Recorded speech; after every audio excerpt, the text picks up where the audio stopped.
Hello, everyone. I'm Jon Evans. Welcome to another episode of One-on-One. We're not even through the month of June, and already Ward Larsen has had a fantastic 2026.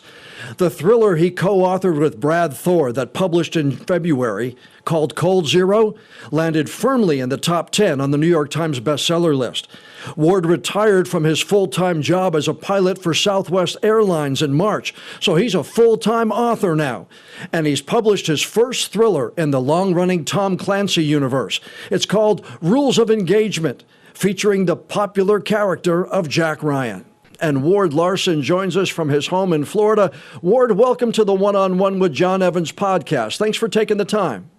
Glad to be here. And I really enjoyed this book. I'm a Clancy fan for many, many years. I really enjoyed Rules of Engagement. Congratulations. It's a great read. Thanks. Yeah, I've been a Clancy fan myself for many, many years. And, it was 40 years ago that The Hunt for Red October came out. And I love that book. And I never imagined I would still be writing that character this far out. It's not surprising that this one has a lot to do with things that fly, given your background. But where did you come up with the premise? Well, it's when you come up with ideas, you're trying to think of things that haven't quite been done before. The previous writers in the series, Mark Greaney, Mark Cameron, and Andrews and Wilson, they all kind of have their strengths and they all bring certain things to it. Mark Cameron was a law enforcement guy. Mark Greaney wrote with Clancy for a few books, I think. And Andrews and Wilson, they're both Navy guys. So I wanted to bring a little bit of flavor, and nobody with an aviation background has ever written it. So I wanted to kind of bring a lot of the flight profiles into the game. When you write for the Clancy world, is there a process you have to go through, submitting thoughts for a book, submitting maybe a plot and get the go-ahead? Or do you just, once they hire you, they say, okay, go ahead and write, Ward Larsen, it's your book? Yeah, it's an interesting process, and I've talked with some of those other writers about it, but there's an editor at Putnam, Tom Colgan, who kind of runs the whole show with the estate. And what happens is you talk to Tom and you kind of look at the previous books, what's been done recently. And sometimes they like to kind of mix it up where they don't want to do a geopolitical thriller that is, just real all-encompassing. They do more targeted, smaller scale things. So they kind of go back and forth, and they also bring in different characters each time. They don't want to use the same, because in this Ryan universe, there are just, a lot of secondary characters. And Jack Ryan's always going to be in it, but there's usually others involved. And in this one, we decided John Clark had not had a real feature role in a while, so we were going to put him in there prominently. Now, the characters, you mentioned them, Jack Ryan, John Clark, Mary Pat, Arnie Van Dam has been in them. How much research did you have to do to keep the continuity growing? Because there are people who have read the books for those 40 years, and they know the Ryans, and they know the Clarks, and they know the Mary Pats. Oh, they do. And, I kind of limited the number of characters that were involved in this. Again, it's such a wide universe. Right. And those that I did use were the ones I was kind of comfortable with. And I also had to go back and research some things. I have all the books on electronically, and I can go back and search through to find details here and there. So I had to be careful, because there is a very dedicated fan base, and there are guys, a lot of them out there, guys and women, who know more about the Clancyverse than I do. But it was a challenge. But I stayed within what I knew. Yeah, well, Don Bentley, when I talked to Don, he's taken over a couple of different universes. He was in the Jack Ryan Jr. books he wrote for, and then he's now assumed the Mitch Rapp books. And he said the one message fans gave to him when he went in was, don't screw it up. Did you get some of that too? I have not directly, but you always feel that, yeah. And you don't want to, you want to get it right. You want to respect the series, because it has been done so well, as the Vince Flynn one has been for so long. So yeah, there's some pressure along those lines, yes. Do you picture a Jack Ryan when you're writing this? And I must tell you, when I think of Jack Ryan, and as I was reading your book, I always picture Harrison Ford. I know he wasn't the president in the movies he was in, but he played a president in Air Force One, so it's not that big a stretch. So I picture him as Jack Ryan. Do you have a picture of Jack Ryan as you're writing it? I don't really have that as I'm writing it, but if you ask me, what does Jack Ryan or look like? Yeah, yeah, I think of Harrison Ford too. It was just that first, the first one he was in the Opera Red October, and that's always been what I associated with. I know other people have played him. There's a TV series right now that's going on, a new with John Krasinski. Right. And by the way, there's no coordination between the literary end of it and the movie end of it. Those are totally separate universes for as the estate looks at it. How do you, as an author, separate yourself? Because you've written the David Slayton characters, you launched a new character or new characters with Cold Zero, and when you work with Brad, and now you're working in the Ryan universe. Do you have to maybe get out of the Slayton or put Slayton out of your mind? And how easy or difficult is that? It's not too bad. Generally speaking, you're only working on one project at a time. So, I spent 7 months writing this book, and during that time, other than a little editing for a few things, I really wasn't actively working on another book. So it's easier to segregate than you would think. Once you get in that, you put on your Clancy hat and start working with those characters, it works pretty well. How did Ward get interested in flying? I know you grew up in Florida. I think you went to college for pre-law, if I'm not Yes. mistaken. Was the plan to be an attorney and then kind of flying, just pardon the pun, flew into your life? I think the pre-law thing was a sign that there was no plan. I went to college to play soccer, really. And I quickly learned that wasn't going to be my future. So I started, thinking about what I wanted to major in. I changed majors a couple times, but in the middle of college, I had a friend whose father had an airplane, and he took us up, and me and a couple other friends, and we went up and just flew over to the Bahamas for a weekend. And I just thought that was the coolest thing, and it got me interested in aviation. So I thought about that as a career, and it seemed like it would be a good fit for me. So I went and talked to the recruiters, both Navy and Air Force. The Navy said, "Call us when you graduate." The Air Force said, "Sign here, and we'll send you to pilot training." So I went with the Air Force. And never look back, I take it? I mean, it seems like it fits you like a hand in a glove.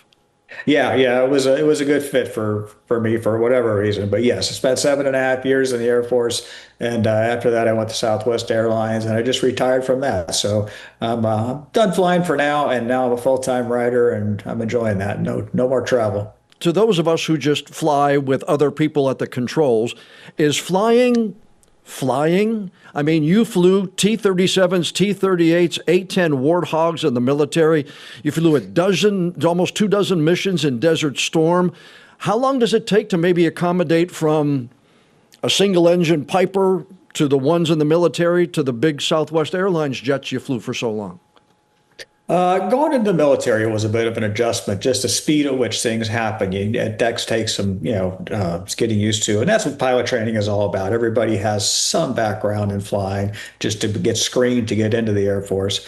As far as going from the Air Force, from the A-10 to a Boeing 737, parts of it really were not. The airplanes flew both almost similarly. Actually, the A-10's a big airplane, and the speeds at which you're flying around, things like that, weren't all that much different. The way they handle, so.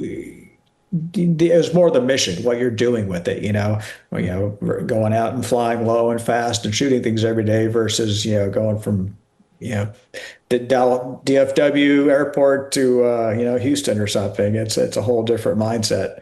And one of the other things that's different is, and I kind of took piece of getting used to in a good way, is when when you're in the airlines and you set the parking brake and you're done for your 3-day trip, you're done. You don't really think about that job at all, which is not always the case in the military. You don't really ever have a full day off. There's always that work in the back of your mind. When and where was your first solo flight? Do you remember that? And do you remember the feeling? Yeah, yeah. It was, I took some flight lessons when I was in college, and it was at Orlando Executive Airport, just a Cessna 172. And I remember my instructor's name was Tweet Coleman, a female. She was great. And so, yeah, I remember it to this day. Yeah. And the feeling was just freedom? Is that what it gave you?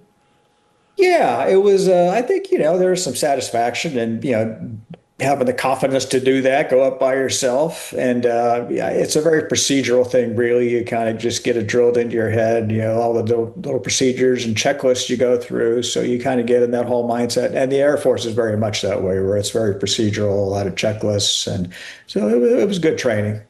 Well, that's what I was going to ask you. There are checklists that pilots have to go through. Do you have a checklist for writing too? Do you have to have a certain amount of things on your desk, or do you have notes? Are they similar in the checklist world? No, they're very different, actually. There are two ways of writing. There's those who outline, which is very procedural, and I don't do that. And the other is seat of the pants, where you kind of know the beginning and the end, and you go from there. And you just, as Brad Thor, he and I have been writing together now for a while, and as he puts it, you're sort of in the seat of the reader, where you've got to the story to a certain point, and you really don't know what's coming next. So that's where you are as a writer when you're going seat of the pants. I know in the end where it's going to go roughly, but the whole trail to get there is on the table, and you can do what you want with it. You published your first book, The Perfect Assassin, and many of your others, obviously, up until your retirement with Southwest this year, while you were a commercial airline pilot. So where did the ideas come from? At 37,000 feet? Or, I mean, where did the ideas for some of the books come from? A lot of them come from just current events. I mean, yes, there's flying in my books, and if I do have ideas, which can strike any time during the day, I try to write a little note to self on my phone or just on a piece of paper, because I'll forget it probably. But a lot of the actual major plot ideas just come from reading the news. I write, contemporary and military spy thrillers, and there is no shortage of ideas these days. There's just so much going on in the world. How do you take what you've experienced in a cockpit and turn it into maybe a scene in a book? Or are they from experience, or is it, as you're flying, what would happen if this went wrong, or what would happen if this went wrong? Is that part of your thinking process that you then try to put on the page and make it a real tense scene? Yeah, absolutely. But one thing is, you can overdo that. In the beginning of this book, Rules of Engagement, there's an airplane crash, and I put readers in the cockpit of the airplane as the disaster is happening. And, the pilots are talking to each other in a realistic way, but I don't get too carried away with it, because you could get very technical and really kind of bog people down with jargon and checklists and things like that. So I think I've learned how to do it in a measured way, where yes, I'm putting people in that position, in that seat, in the right seat or the left seat, or in the flight attendant seat, where it's realistic, but I'm not going to, get too carried away with the details where you start losing readers. You've written 18 books now. David Slayton, The Perfect Assassin, came out in '04. But then, I guess, 9, 10 years passed until the next David Slayton book. Reason for that? Yeah, I wrote the book, The Perfect Assassin. That was my first one. It took me quite a few years to write. It was published by Ocean View Publishing, which is a small publisher, and they did my first 5 books. And after the first one, I actually wrote a historical thriller after that, and it was hard to do. It was actually a good book. I enjoyed it, and readers seemed to like it, but it didn't sell as well. So I went with an aircraft accident investigation type theme. It's sort of a police procedural with airplane crashes.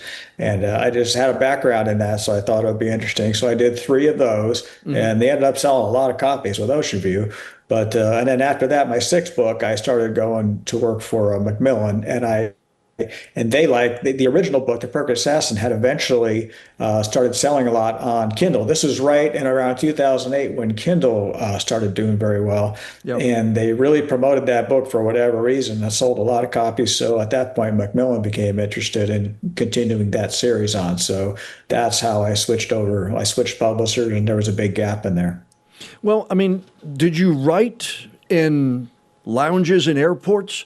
Did you write at home? Did your wife know you were trying to do this? How did the whole career as an author come up? Because, I mean, I'm interested because I've heard, Jack Carr has told me how his went, and Don Bentley, but I've never really known how yours came to be.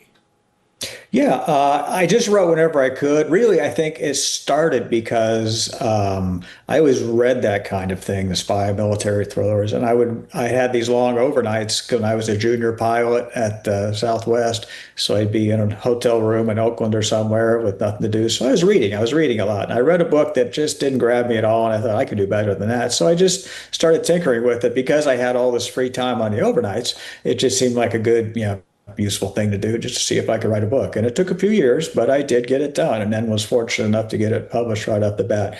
And then once I got going where I needed to do a book a year, basically, then I very much just started writing at home whenever I could. I didn't have a set schedule. I just did it whenever I could grab an hour or two. Did the folks at Southwest ever have a problem with the writing as you started to publish? Not at all. They were actually very helpful. They have a company magazine they do, and they feature employees who do, different unique things outside flying. And they did an article on me once, and they were actually very supportive in a lot of ways. And I didn't promote the books at work. I didn't, use the company name or anything like that. And as long as you don't cross those boundaries, they were very supportive. Now that you're no longer a working commercial pilot, can you share stories of what it's like in the cockpit as millions of people like me are flying every day and you close and lock that door? Is it as exciting up there in that cockpit as many of us would like to think, or is it pretty much just business as usual for you and your co-pilot? I would say it's more business as usual. It's most days are very boring. It's just that moment every now and again, every month or two, something comes up. It could be air traffic control, some kind of glitch, or the weather. Weather in the summer has a big deal. So there are moments of, what is it described as, hours of boredom interspersed with moments of sheer terror. It's good to have two people up on the flight deck. I hear people talk about AI taking over one of the seat, going to single pilot, and I would never do that. I wouldn't feel comfortable on an airplane like that. There are times when you really do need backup up there, when you need the second pilot. But most days you're up at cruise altitude. There's really not a lot to do. You're just switching radio frequencies and things like that, and kind of monitoring the situation. No, you're talking about the baseball game, and the Phillies lost or the Red Sox lost last night, and you're having did you see Bryce Harper take that guy to left field? I mean, it's just regular conversations like work, right? Yeah, I mean, because what happens is usually every week you'll fly a 3 or 4 day trip, and that first leg, it's usually with a new guy because we just trade trips a lot. So you're often flying with a different guy every week. And after the first 2 hour leg, you'll know everything about the guy. You'll know if he's married, where he lives, what his background is. I mean, that's what you do. You find out about each other on that first flight or two. I have a friend who I play golf with in a group that I play with on Saturdays and Sundays, and he's a retired U.S. Airways pilot. And he told me that on 9/11, he was in line to take off behind one of the planes that was hijacked that day. Doesn't talk much about it, but shared that one day when we were playing. Where were you on 9/11? Were you in the air that day? I was going into work that day and got the word to just turn around and go home. So yeah, I kind of watched it all on TV. So I was not out working. I was supposed to go in that later that day. I know a lot of things change after that, but did it change how Ward does his job every day, or the things you had to do to get ready to fly? Yeah, I mean, they changed some of the structural things like the cockpit doors, a lot of the procedures made TSA better. But I think more than anything, what it really changed was the awareness, looking out, keeping your eyes open for things like that. It gave everybody that awareness of, watching for anything bad that might happen. I think that was the biggest change. What's the strangest or the nicest thing a passenger has ever said to you after a flight? I usually try to always thank the pilot, thank the staff. But what's the weirdest or the strangest thing somebody said to you?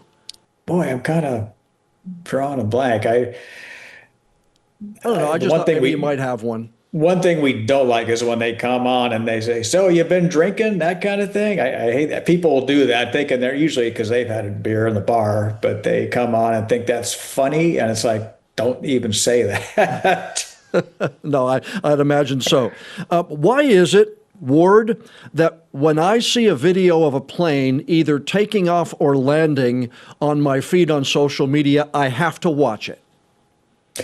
Yeah, we've always had that, it's soaring in the sky. I mean, everybody does that. Yeah, you're right. I mean, an airplane goes over in the sky, you just kind of have to watch it. It's just, I guess it's not a natural thing for humans. And some people, that whole thing where, we all know about Bernoulli's equation and why there's lift on the wings and things like that. But just, being up, hovering in the air like that, there's just a little bit of disbelief sometimes. Everybody has it at some point.